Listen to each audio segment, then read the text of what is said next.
வணக்கம் நண்பர்களே, வானொலியில நீங்கள் கேட்டு மகிழ்ந்த தென்கட்சி கோ. சுவாமிநாதன் அவர்களின் இன்று ஒரு தகவல் நகைச்சுவை கதைகளை கேட்டு மகிழுங்கள். எது ரொம்பவும் கஷ்டமான காரியம் அப்படின்னு கேட்டார் ஒருத்தர். ஒருத்தருக்கு ஒருத்தர் சண்டை போடாமல் இருக்கிறது தான் ரொம்ப கஷ்டமான காரியம் அப்படின்னு தோணுது. ஒரு நாட்டுக்கும் இன்னொரு நாட்டுக்கும் சண்டை, நாட்டுக்குள்ளேயே ஒரு குரூப்புக்கும் இன்னொரு குரூப்புக்கும் சண்டை. ஏன் சண்டை போட்டுக்கிறீங்கன்னு கேட்டு பாருங்கள். நாங்கள் சமாதானத்துக்காக தான் சண்டை போட்டுக்கிறோம் அப்படிம்பாங்க. வாழறதுக்காக பிறந்த மனுஷன் லட்சியத்துக்காக உயிரை விட தயார் அப்படின்னு சொல்லிகிட்டு இருப்பான். அப்படி உயிரை விடுறவங்கள நாமளும் பாராட்டுவோம். ஆனால் ஒன்றுமில்லாத விஷயங்களுக்கெல்லாம் சண்டை போடுறவங்களெல்லாம் அப்படிப்பட்டவங்களையும் சரி உயிரை விடுறவங்களையும் சரி என்னென்னு சொல்கிறது, யுத்தங்களாலேயும் சண்டைகளாலேயும் நாம் அடையிறது என்னங்கிறது ஒரு பக்கம் இருக்கட்டும், இழக்கிறது என்ன தெரியுமா? ஏராளமான உயிர்கள். ரத்தம் சிந்தறதுக்கு நான் தயார் அப்படின்னு மார்தட்டி சொல்லலாம். ஆனால் ரத்தம் சிந்தினா உயிர் காத்துக்கிட்டு இருக்க தயார் இல்லை. அதாவது உயிர் நமக்காக காத்துக்கிட்டு இருக்க தயார் இல்லை. இழக்கிற ரத்தத்தை ஈடுகட்டினா தான் உயிரை காப்பாற்ற முடியும். அதனால் இது சம்மந்தமாக ஆராய்ச்சி செய்கிற கட்டாயம் ஏற்பட்டு போச்சு. அதோட விளைவாக புதுசாக ஒன்றை கண்டுபிடிச்சிருக்கிறாங்க. அதுதான் செயற்கை ரத்த பொடி. இப்போ இந்த திடீர் சாம்பார் பொடி, திடீர் ரசப்பொடி, திடீர் காப்பி பொடி இப்படிலாம் சொல்கிறோம்ல, அது மாதிரி இது திடீர் ரத்த பொடி. இஸ்ரேல் ஒரு சின்ன நாடு, மக்கள் தொகை குறைச்சல், அதோட போர்கள் வேறு. அதனால் காயம்பட்டவங்களை காப்பாற்றியே தீர வேண்டிய கட்டாயம். காப்பாற்றணும்னா ரத்த இழப்பை தடுக்கணும். அப்படின்னா உடனடியாக புது ரத்தம் செலுத்தி ஆகணும். திடீர்னு ரத்தம் வேணும்னா எங்கே போகிறது? அதுவும் கிடைக்கிற ரத்தம் சேர்கிற குரூப்பாக இருக்கணும். ஒரு வேடிக்கை பார்த்தீங்களா, நான் வேறு குரூப்பு நீ வேறு குரூப்புன்னு இவன் சண்டை போடுறான். இதில் அடிப்பட்டவனுக்கு ரத்தம் கொடுக்க போனால் அதுலேயும் அது வேறு வேறு குரூப்பாக இருக்குது. அது ரத்தமும் வேறு வேறு குரூப்புன்னு சொல்லிகிட்டு இருக்குது. எந்த குரூப்பு ரத்தம் வேணும், அது உடனடியாக கிடைக்கலன்னா என்ன பண்ணுறது? இப்படிப்பட்ட கஷ்டம்லாம் நமக்கு வந்துடுது. இதுக்காக தான் விஞ்ஞானிகள் இந்த ரத்த பொடியை கண்டுபிடிச்சிருக்கிறாங்க. அதாவது ஒரு ஆள் அடிபட்டு போட்டான்னு வச்சுங்களேன், அவனுக்கு ரத்தம் கிடைக்கல, உடனே என்ன பண்ணலாம்? இந்த சுத்தப்படுத்தப்பட்ட தண்ணீரை கொஞ்சம் எடுத்துக்க வேண்டியது, அதில் இந்த ரத்த பொடியை கரைக்க வேண்டியது. இப்போ இந்த செயற்கை ரத்தம் தயாராகிட்டுது. இதை அந்த ஆள் உடம்புல ஏற்றி விட்டுற வேண்டியது. இயற்கையாக நம்ம உடம்புல இருக்கிற ரத்தம் என்னென்ன வேலை செய்யுதோ அதே வேலையை இதுவும் செய்யும். அதாவது ஆக்சிஜனை உடம்புல எல்லா இடத்துக்கும் எடுத்துகிட்டு போகுது. அந்த வேலையை இந்த செயற்கை ரத்தமும் செஞ்சுருது. ஆனால் ஒரு விஷயம், இந்த செயற்கை ரத்தம் ஒரு அவசரத்துக்கு தான் உபயோகப்படுத்தலாம், ஒரு முதல் உதவி மாதிரி. அதை அப்படியே நிரந்தரமாக விட்டுற முடியாது. பின்னாடி தேவையான குரூப்பு உண்மையான ரத்தம் கிடைச்ச உடனே அதை செலுத்திக்கணும். உண்மையான ரத்தத்தை 20லேருந்து 40 நாள் வரைக்கும் தான் பாதுகாக்க முடியும். அதுவும் குளிர்பதன பெட்டியில். அதுக்குள்ளே உபயோகப்படுத்தலைன்னா அது வீணாக போயிடும். இந்த ரத்த பொடி அப்படி இல்லை, எவ்வளோ நாள் வேணும்னாலும் அப்படியே வச்சுருக்கலாம். குளிர்பதன பெட்டியும் தேவையில்லை. ஆனால் ஒன்று, இது தண்ணியில் கலந்து செயற்கை ரத்தமாக ஆக்கிவிட்டா அதோட வலு 72 மணி நேரம் தான். அதாவது 3 நாள். அதுக்குள்ளே அந்த ஆசாமியை எங்கேயாவது ஆஸ்பத்திரிக்கு தூக்கிட்டு போய் உண்மையான ரத்தத்தை கொடுத்துடணும். சண்டையில் அடிபடுறவங்க, சாலை விபத்தில் அடிபடுறவங்க, இவங்களுக்கெல்லாம் அவசரத்துக்கு கை கொடுத்து உதவுறது இந்த செயற்கை ரத்த பொடி. அதுக்கப்புறம் நாம் கொடுக்குற ரத்தம் தான் அவங்கள காப்பாற்றணும். இன்றைக்கி ரத்தத்தை தானமாக கொடுக்க தயாராக இருக்கிற நல்ல உள்ளங்கள் ஏராளம். எவ்வளவு ஆக்சிடெண்ட்டு, ஆப்ரேஷன், இதில் சம்மந்தப்பட்டவங்களை காப்பாற்றுறது நாம் தானமாக கொடுக்குற ரத்தம் தானே. ஒரு ஆக்சிடெண்ட்டு, ஒரு ஸ்கூட்டர் ஒரு ஆள் மேலே மோதி விட்டுது, பார்த்து வரக்கூடாதா அப்படின்னா அந்த ஆள், நீ தான் பார்த்து நடக்கணும், ஏன்னா 20 வருஷமாக நான் அந்த ஸ்கூட்டரை ஓட்டிகிட்டு இருக்கிறேன் அப்படின்னானா இவன். இதுக்கு அவன் சொன்னானா, நீ தான் பார்த்து ஓட்டணும், ஏன்னா 40 வருஷமாக நான் இப்படி நடந்துக்கிட்டு இருக்கிறேன் அப்படின்னானா. ஒரு ஊரில் ஒரு ராஜா இருந்தார். பெரிய அரண்மனையில் தான் இருக்கிறார். எல்லா வசதியும் இருந்தது. இருந்தாலும் அவர் எல்லாரும் சொல்கிறது எப்படி தெரியுமா? பிச்சைக்கார ராஜா. அப்படி ஒரு பேர் அவருக்கு நிலச்சி போச்சு. ஜனங்களும் சரி மற்ற தேசங்களில் உள்ளவங்களும் சரி அவர் அந்த பேர் சொல்லியே குறிப்பிடுறது வழக்கமாக போட்டுது. இது அவருக்கு ரொம்ப கவலையாக போச்சு. என்ன இது, நம்மளை தேடி வர்றவங்களுக்கெல்லாம் நாம் சோறு போடுறோம், நம்ம புகழ்ந்து பாடல் ஏற்றி கொண்டு வர்ற புலவர்களுக்கெல்லாம் அவங்க எப்படி வந்தாலும் ஒருவேளை சோறு போடணுங்கிறது உத்தரவு. இவ்வளவுலாம் செஞ்சும் நம்மளை போய் பிச்சைக்கார ராஜான்னு எல்லாரும் சொல்கிறாங்களே, அது ஏன், எதுக்காக இப்படி சொல்கிறாங்க? இதுதான் ராஜாவுக்கு குழப்பம். சரி, இதை பற்றி நம்ம அமைச்சர்கள்கிட்ட கேட்கலாமா அப்படின்னு யோசனை பண்ணார். இந்த விஷயத்தை போய் அவங்கக்கிட்ட எப்படி கேட்குறதுன்னு அவருக்கு தயக்கமாக இருந்தது. கௌரவ குறைச்சலாக தெரிஞ்சுது அவருக்கு. சரி, சாதாரண குடிமக்கள்கிட்ட இதை பற்றி கேட்கலாமா அப்படின்னு யோசனை பண்ணார். கேட்கலாம், ஆனால் அவங்க யாரும் ராஜா முன்னாடி வந்து நின்று தைரியமாக பேசக்கூடிய அளவுக்கு இல்லை. ராஜாவோட குழப்பம் நாளுக்கு நாள் அதிகமாக போச்சு. கடைசியாக அவர் ஒரு முடிவுக்கு வந்தார். அதாவது இதை பற்றி ஒரு பிச்சைக்காரங்கிட்டே கேட்டு பார்த்துட்டா என்ன. இதுதான் அவர் பண்ண முடிவு. உடனே மாறு வேஷம் போட்டுக்கிட்டு நகரவலம் போனார். ஒரு பிச்சைக்காரனை கண்டுபிடிச்சார். இதை பாருப்பா, நம்ம ராஜாவை எல்லாரும் பிச்சைக்கார ராஜான்னே சொல்கிறாங்களே, அதுக்கு என்ன காரணமாக இருக்கும் அப்படின்னு கேட்டார். அதுக்கு அவன் சொல்கிறான், இதுக்கான பதிலை இன்னும் ஒரு 30 நாளில் சொல்கிறேன் அப்படின்னா. உடனே இவருக்கு சந்தோஷம். உண்மையை அவங்ககிட்ட சொன்னார். நான் வேற யாரும் இல்லை, நான் தான் இந்த நாட்டு ராஜா. இப்போ நீ என் கூடவே வந்துடும், அரண்மனையிலேயே தங்கிக்கோ. 30 நாள் கழித்து எனக்கு பதில் சொல்லிவிட்டு அதுக்கப்புறமா நீ போகலாம் அப்படின்னு சொல்லி அழைச்சிட்டு வந்துட்டார். அரண்மனையில் ஒரு மூலையில் அவன் தங்கறதுக்கு இடம் கொடுத்தார். தினம் 2 வேளையும் இவனுக்கு சோறு போடுங்க அப்படின்னு உத்தரவு போட்டார். ராஜா கொடுத்த இடத்துல போய் உக்காந்துக்கிட்டான் அந்த பிச்சைக்காரன். தினமும் அந்த அரண்மனையில் நடக்கிறதையெல்லாம் கவனிச்சுக்கிட்டு வந்தான். வேளைக்கு சாப்பாடு வரும், சாப்பிட்டுக்கிட்டு இருக்கான். இப்படி 30 நாள் முடிஞ்சுது. ராஜா வந்தார். என்ன, என்னோட கேள்விக்கு பதில் என்னன்னு கண்டுபிடிச்சிட்டியான்னார். கண்டுபிடிச்சிட்டேன்னா. என்ன எல்லாரும் பிச்சைக்கார ராஜான்னு சொல்கிறாங்களே, அது நியாயமாக படுதா உனக்குன்னு கேட்டார். நியாயமாக தான் படுது, சந்தேகம் இல்லாமல் நீங்கள் பிச்சைக்கார ராஜா தான். என்னதான் நீங்கள் வசதியோடவும் படைபலத்தோடவும் இருந்தால் கூட நீங்கள் எங்கள் வர்க்கத்தை சேர்ந்த ஆசாமி தான் அப்படின்னு அடித்து சொல்லிவிட்டான் அந்த ஆள். ஏனால் அப்படி சொல்கிறேன்னு கேட்டார் இவர். அரசே, ஒரு உண்மையை கண்டுபிடிச்சி சொல்கிறதா நான் உங்ககிட்ட சொன்னேன். நீங்கள் ராஜ பரம்பரைன்னா உடனே உங்கள் கழுத்தில் கிடக்கிற முத்து மாலையை கழட்டி பரிசாக கொடுத்துருப்பீங்க, பொன்னையும் மணியையும் கொடுத்துருப்பீங்க. ஆனால் நீங்கள் அப்படி செய்யலை. என்னை ஒரு மூலையில் உட்கார வச்சு 2 வேளை சோறு போட சொன்னீங்க. உங்களை தேடி யார் வந்தாலும், யார் வந்து பாராட்டி பேசினாலும் அல்லது பிரச்சனைகளை சொன்னாலும் நீங்கள் செய்கிற ஒரே காரியம் சோறு போடுறது தான். பிச்சைக்காரனுக்கு சோறு மட்டும்தான் உலகம். உங்கள் விஷயத்திலையும் நீங்கள் அப்படி தான் நினைக்கிறதாக தெரியுது. நல்லா கவனிங்க. எந்த ஒரு பிரச்சனைக்கும் சோறு தான் முடிவுன்னு நினைக்கிறீங்க பாருங்க. நீங்கள் சந்தேகமில்லாத எங்களை சேர்ந்த ஆளு தான் அப்படின்னு விட்டான் அந்த பிச்சைக்காரன்.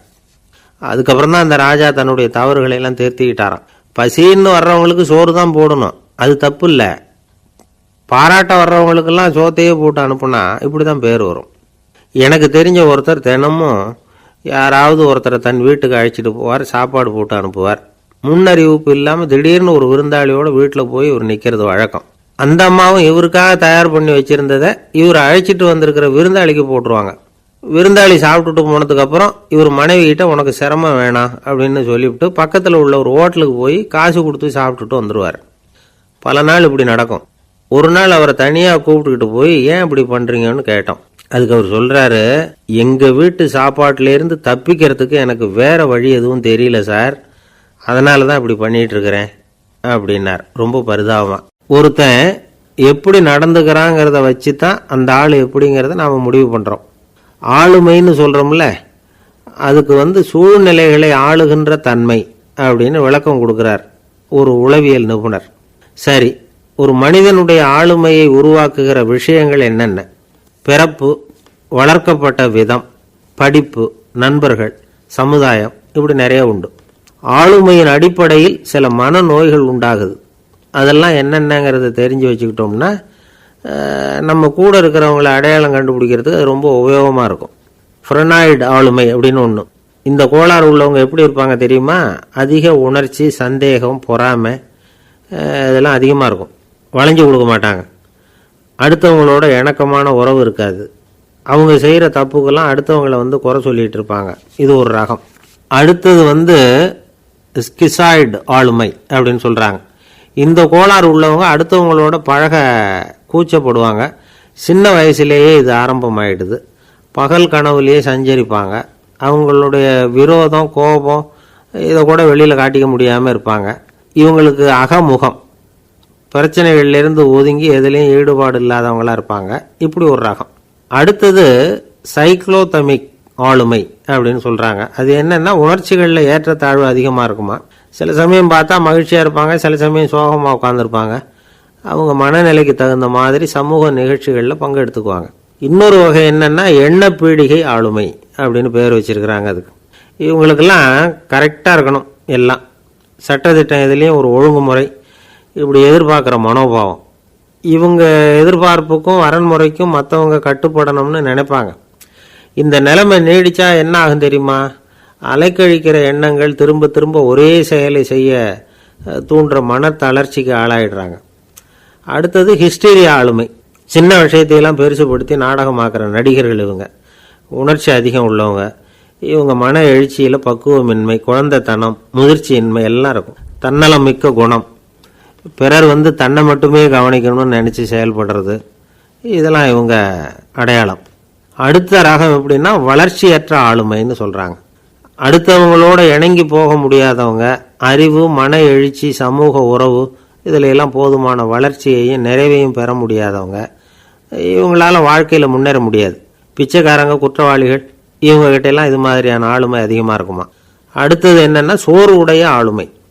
எதுலேயும் உற்சாகம் இல்லாமல் சோர்ந்து போயிருப்பாங்க. அதுக்கெல்லாம் நமக்கு வலிமை இல்லைப்பா அப்படின்னு சொல்லிட்டு இருப்பாங்க. சின்ன விஷயங்களுக்கெல்லாம் அதிர்ச்சி அடையிறது, வாழ்வின் சுவையை அனுபவிக்க முடியாதவங்க. இன்னொரு ரகம் இது கொதித்தெழும் ஆளுமைங்கிறாங்க. எதுக்கு எடுத்தாலும் ஆத்திரம், குரோதம், வன் செயல் இதுலெல்லாம் ஈடுபாடு இப்படி உள்ளவங்க. நத்தை வகை ஆளுமை அப்படின்னு ஒன்று. அடுத்தவங்க மேலே விரோதம் இருக்கும், அடிக்கணுங்கிற எண்ணம் இருக்கும்.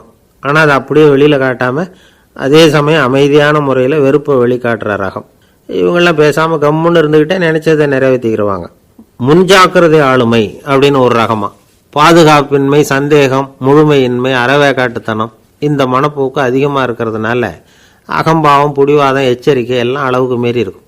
இதுவரைக்கும் நாம் பேசிக்கிட்டு இருந்த ஆளுமை பண்புகள் அளவுக்கு அதிகமாக போயிட்டுதுன்னா ஆளுமை கோளாறுகள் ஏற்படும். அதன் அடிப்படையில் மனவியாதிகள் வருமா. அதனால் இணக்கமான எல்லாரும் விரும்புகிற இயல்பான ஆளுமையை பெறுவதற்கு நாம் முயற்சி செய்யணும் அப்படிங்கிறது மனோதத்துவ நிபுணர்களுடைய ஆலோசனை. ஒருத்தர் ஒரு மனோதத்துவ டாக்டரை தேடிட்டு வந்தாராம். டாக்டர், எனக்கு மனசில் ஏதோ வியாதி, ஆளுமை கோளாறு, அதாவது எனக்கு சீக்கிரமாக செத்து போனால் தேவையில்லைன்னு தோணுது அப்படின்னாராம். உடனே அந்த டாக்டர், சரி அப்படின்னா இங்கே இருங்க, நான் வைத்தியம் பார்க்குறேன் அப்படின்னாராம். ஆஃபீஸை முடிஞ்சு வீட்டுக்கு போகிற சமயத்தில் ஒருத்தர் கடைக்கு போய் ஸ்வீட் வாங்கினார். சரி, வீட்டுக்கு பிள்ளைங்களுக்கு தான் வாங்கிட்டு போகிறார் அப்படின்னு மற்றவங்க நினச்சாங்க. அவர் அப்படி செய்யலை. அந்த இடத்துலையே பொட்டலத்தை பிரித்தார். திருட மாதிரி அப்படியே சுற்றி ஒரு தரம் பார்த்துக்கிட்டார். யாரும் தெரிஞ்சவங்க இல்லைங்கிறத முடிவு பண்ணிவிட்டு அவசரமாக அதை அப்படியே போட்டு முழுகிவிட்டு கையை தொடச்சிக்கிட்டு நல்ல பிள்ளை மாதிரி நடந்து போக ஆரம்பிச்சிட்டார். அவர் யாருன்னா, அவரோட பிரச்சனை எல்லாருக்கும் தெரியாது, சில பேருக்கு தான் தெரியும். அதாவது அவர் உடம்பில் சர்க்கரை இருக்குன்னு டாக்டர் சொல்லிவிட்டாராம். அதனால் வீட்டில் சர்க்கரையே இவர் கண்ணில் காட்டுறதில்ல. அதனால் இவர் யார் கண்ணிலையும் படாமல் இப்படிப்பட்ட வேலைகள்லாம் செய்கிறது வழக்கம். யாருக்கும் தெரியாமல் இப்படி ஸ்வீட்டை வாங்கி சாப்பிட்டுட்டு அவர் பாட்டுக்கு போயிடுறது. இப்படிப்பட்டவங்களுக்கெல்லாம் கொஞ்சம் ஆறுதலான தகவல் இன்றைக்கி. அது என்னென்னா, நாம் சாப்பிட்ற சர்க்கரைக்கும் நம்ம உடம்புல உள்ள சில கோளாறுகளுக்கும் அப்படி என்ன தான் சம்மந்தம் இருக்குது. இதை பற்றி சமீபத்தில் சில ஆராய்ச்சிகள்லாம் நடந்திருக்குது. ஏன்னா சர்க்கரைன்னாவே விஷம் மாதிரி அதை பார்க்குறவங்களும் சில பேர் உண்டு. சின்ன பிள்ளைங்களுக்கு வயத்தில் பூச்சி உண்டாகிறதுலேருந்து பெரியவங்களுக்கு நீரிழிவு வர்ற வரைக்கும் எல்லாத்துக்கும் சர்க்கரை தான் காரணம்னு சொல்லிகிட்டு இருக்கிறோம். ஆனால் அந்த அளவுக்கு பயப்பட வேண்டிய அவசியம் இல்லை அப்படின்னு சொல்கிறாங்க. சர்க்கரை வியாதி, இருதய நோய், பித்த நீர்ப்பை நோய் இதெல்லாம் சில நோய்கள்லாம் நாம் சாப்பிட்ற சர்க்கரைக்கும் தொடர்பு இருக்குன்னு நினைக்கிறோம். ஆனால் அப்படி சம்பந்தம் உண்டுங்கிறதுக்கு போதுமான அளவுக்கு ஆதாரம் இல்லை அப்படிங்கிறாங்க ஆராய்ச்சியாளர்கள். ஒரே ஒரு சம்பந்தம் தான் உறுதியாக இருக்குதான். அதுவும் இந்த பல் சிதைவு அப்படின்னு இருக்கு இல்லையா, அந்த சர்க்கரை சாப்பிட்றதுக்கும் இந்த பல் சிதைவுக்கும் சம்பந்தம் இருக்குது அப்படிங்கிறத மட்டும் உறுதியாக சொல்கிறாங்க. சர்க்கரைன்னா நாம் சாப்பிட்ற ஜீனி மட்டும் இல்லை, பழம், காய்கறி, பால், தேன் இப்படி எல்லாத்துலேயும் அது இருக்குது. கேரட்டு கொடுக்குற சத்தில் 88% சர்க்கரை, ஆப்பிள் கொடுக்குற சக்தியில் 95% சர்க்கரை. இது ஜீனி சர்க்கரை, இது ஆப்பிள் சர்க்கரை அப்படிங்கிற வித்தியாசம்லாம் உடம்புக்கு கிடையாது. ரெண்டுமே உடனடியாக சக்தி கொடுக்குது. ஒரு ஸ்பூன் சர்க்கரையில் 16 கலோரி தான் சத்து இருக்குது. அதிகமாக சர்க்கரை சாப்பிட்டா நீரிழிவு வந்துருங்கிறது தப்பான ஒரு அபிப்பிராயம். டயபெட்டிஸுங்கிறது ஒரு மெட்டபாலிக் டிசார்டர், அவ்வளவுதான். அதாவது நாம் சாப்பிட்ற சர்க்கரையை நம்ம உடம்பு திறமையாக உபயோகப்படுத்திக்க முடியல அப்படின்னு அர்த்தம். அதனால தான் அதிகமாக இனிப்பு வேணாம்னு சொல்கிறோம். ஏற்கனவே உடம்பால் முடியாத ஒன்றை மறுபடியும் அது தலையில் சுமத்தி அதிகமாக வேலை வாங்க வேணாமே அப்படிங்கிறதுக்காக தான். ஆகாரத்தில் அதிகமாக சர்க்கரை இருந்தால் அதனால் உடனே சர்க்கரை வியாதி வந்துடும்ங்கிறதுக்கு விஞ்ஞான ரீதியாக போதுமான ஆதாரம் இல்லை. அதனால் எப்போவாவது அதிகமாக ஸ்வீட்டு சாப்பிட்டுட்டா ஐயோ அதிகமாக சாப்பிட்டோமோ என்ன பண்ண போகுது தெரியலையே அப்படின்னு நினச்சி மனசை போட்டு குழப்பிக்க வேண்டியதில்லை. பொதுவாக எதுவுமே அதிகமாக வேண்டாம், எல்லாம் சீராக இருந்தால் போதும். நீரிழிவுங்கிறது புதுசாக வந்துட்ட ஒரு நோய் இல்லை, ரொம்ப காலமாகவே இருக்கிற ஒன்று தான். நம்ம முன்னோர்கள் இதை மதுமேகம் அப்படின்னு சொல்லுவாங்க. அதை கட்டுப்படுத்துறதுக்கு அவங்களே சில வழிமுறையை சொல்லி வச்சுருக்கிறாங்க. அது என்னென்னா வேறு ஒன்றும் இல்லை, இந்த பாவக்காய், முள்ளங்கி, அருகம்புல், அவ்வளவுதான். வெள்ளை முள்ளங்கி இருக்குல்ல, அதை வாரத்துக்கு 3 நாள் சாப்பிட்டுக்கிட்டு வாங்க. நூலுக்கோல் ரொம்ப நல்லது. இல்லைன்னா முள்ளங்கி சாறு 1 ounce சாப்பிட்டுட்டு வரலாம். ரத்தத்தில் சேர்கிற சர்க்கரை அளவு இதெல்லாம் கட்டுப்படுத்துது. சிறுநீரில் காணப்படுகிற சர்க்கரை அளவையும் சமநிலைப்படுத்துது. தினமும் ஆகாரத்தில் கோதுமை, கேழ்வரகு, வெந்தயம், கருவேப்பிலை, சோயாபீன்ஸ் எது கிடைக்குதோ சேர்த்துக்கலாம். இப்படிலாம் செஞ்சுக்கிட்டு வந்தால் அப்புறம் வீட்டுக்கு தெரியாமல் கடையில் போய் நின்றுக்கிட்டு ஸ்வீட் வாங்கி திருட்டுத்தனமாக சாப்பிட வேண்டிய அவசியமே உங்களுக்கு வராது. 2 ஆசாமிகள் கடற்கரையில் உட்காந்து சாவகாசமாக பேசிக்கிட்டு இருந்தாங்களாம். ஒருத்தர் சொன்னார், இன்னொருத்தருக்கு தெரியாமல் ஸ்வீட்டு சாப்பிட்றதே எப்பவும் இடைஞ்சல் தான் சார். நேற்றுக்கு பாருங்கள் அப்படி தான் சாப்பிட்டுக்கிட்டு இருந்தேன், வீட்டுக்காரி கண்ணில் போட்டுவிட்டுது, அதுக்கப்புறம் ஒரே ரகலையாக போச்சு அப்படின்னாராம். எனக்கு கூட அப்படி தான் சார் ஆகிட்டுது, ஒரே ரகலை அப்படின்னாராம் இன்னொருத்தர். நீங்கள் சாப்பிட்டதும் உங்கள் வீட்டுக்காரங்க கண்ணில் போட்டுவிட்டுதா சார் அப்படின்னு கேட்டிருக்காரு இவர்.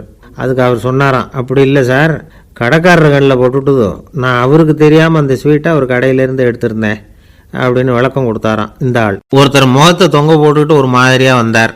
என்ன விஷயம்னு விசாரித்தேன். என்னுடைய நண்பன் ஒருத்தங்கிட்ட கருத்து வேறுபாடு, இனிமேல் நமக்குள்ளே எந்த சம்மந்தமும் வேணாம்னு நட்பை முறிச்சிட்டு வந்துட்டேன்னா. நண்பர்கள்னு இருந்தால் கருத்து வேறுபாடு வரத்தான் செய்யும்னு. கருத்து வேறுபாடு வராமல் இருக்கிறதுக்கு ஏதாவது வழி உண்டா அப்படின்னு கேட்டாங்க. அதை பற்றி நிபுணர்கள் சில யோசனைகளை சொல்லியிருக்கிறாங்கன்னு. முதல் விஷயம் என்னென்னா, உங்கள் நண்பனுக்கு ஒரு செய்தி சொல்லணும்னா அதை நீங்களே நேரடியாக சொல்லுங்கள், அல்லது உங்கள் கைப்பட கடிதம் எழுதுங்க. அதாவது நேரடி தொடர்பு முக்கியம்.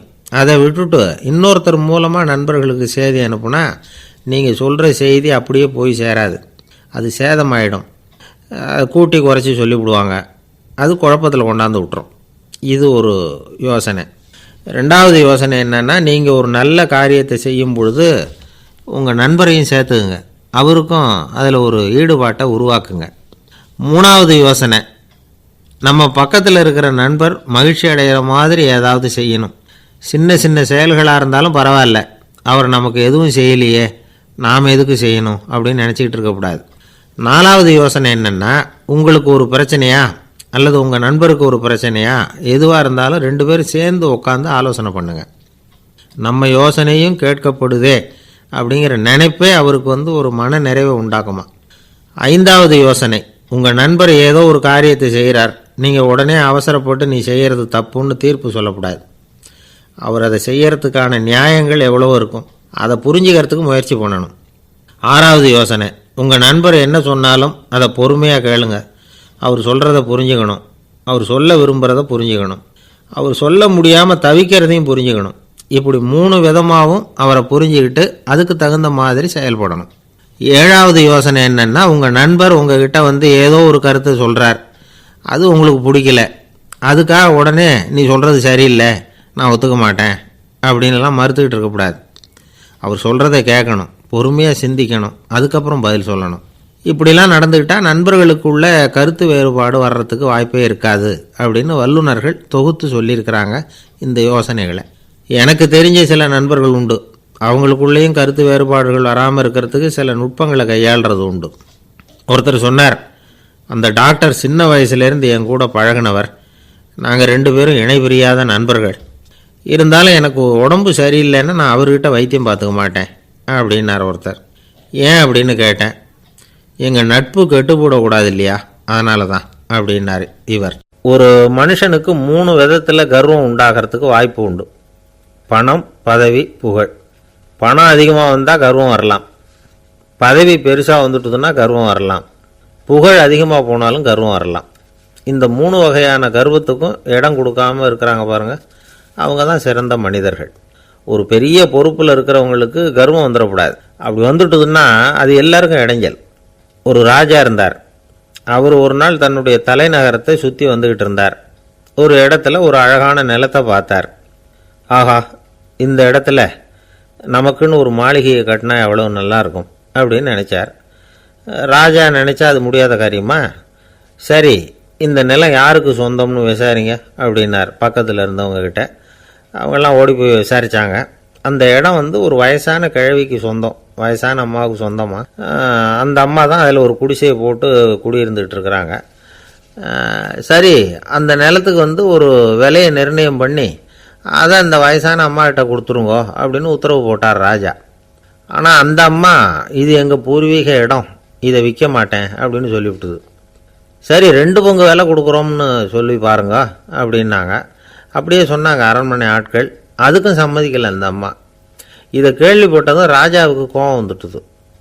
தன்னுடைய ஆளுங்களை கூப்பிட்டார். போய் அந்த குடிசையை பிரித்து எறிங்க, காசெல்லாம் ஒன்றும் கொடுக்காதீங்க அப்படின்னு கத்தினார்.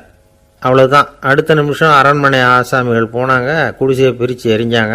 அந்த வயசான அம்மா இருக்குது, அதுவும் அந்த இடத்த விட்டு துரத்தி விட்டாங்க. அந்த இடத்துல ஒரு அரச மாளிகையை கட்டி முடிச்சிட்டாங்க. அந்த வயசான அம்மா பாவம், ராஜாவே இப்படி பண்ணால் யார்கிட்ட போய் முறையிட முடியும்? ஒரு ஞானி இருந்தார், அவர்கிட்ட போய் சொன்னாங்க. அவர் இவங்க சொன்னதை கேட்டு மனசில் வச்சுக்கிட்டார். ஒரு நாள் அந்த ராஜாவே இந்த ஞானியை கூப்பிட்டார். புதுசாக ஒரு மாளிகை கட்டியிருக்கிறேன், வந்து பாருங்கன்னு. சரின்னு சொல்லி இந்த பெரியவர் ஒரு நாள் அந்த மாளிகைக்கு போனார். சும்மா போகல, ஒரு கழுதையையும் ஓட்டிகிட்டு போனார். கொஞ்சம் சாக்குகள், வெத்து சாக்கு, அதையும் எடுத்து கழுதை முதுகில் போட்டு கழுதையை ஓட்டிகிட்டு போகிறார். ராஜா பார்த்தார். அவருக்கு இது ஆச்சரியமாக இருந்தது. என்ன இது, மாளிகைக்கு வந்துட்டு போங்கன்னு கூப்பிட்டா கழுதை சாக்கு இதெல்லாம் கொண்டு வராரே, ஒன்றும் புரியலையேன்னு நினச்சார். எதுக்காக இதெல்லாம்னு கேட்டார். அரசருடைய தோட்டத்திலேருந்து கொஞ்சம் மண் எடுத்துகிட்டு போகிறதுக்கு ஆசைப்படுறேன், அதுக்கு நீங்கள் அனுமதி கொடுக்கணும் அப்படின்னாரு இவர். இது என்ன வேடிக்கையான கோரிக்கையாக இருக்குது அப்படின்னு நினச்சார் ராஜா. இருந்தாலும் மண் தானே கேட்குறாரு, எடுத்துகிட்டு போகட்டுமே அப்படின்னு நினச்சார். சரின்னு அனுமதி கொடுத்தார். அந்த பெரியவர் தோட்டத்துக்கு போனார், மண்ணை வெட்டினார், சாக்கில் போட்டு நிரப்புனார். ராஜாவை கொஞ்சம் கிட்ட வாங்கன்னு கூப்பிட்டார். இந்த மண் மூட்டையை தூக்கி கழுதையோட முதுகில் வைக்கணும், கொஞ்சம் உதவி பண்ணுங்கன்னார். ஓ, பண்ணுறேனே அப்படின்னு சொல்லி ராஜா கிட்ட போனார். மூட்டையை தூக்கி பார்க்குறாரு, முடியல, திணறி போயிட்டார். இப்போ அந்த ஞானி பேசினாராம்.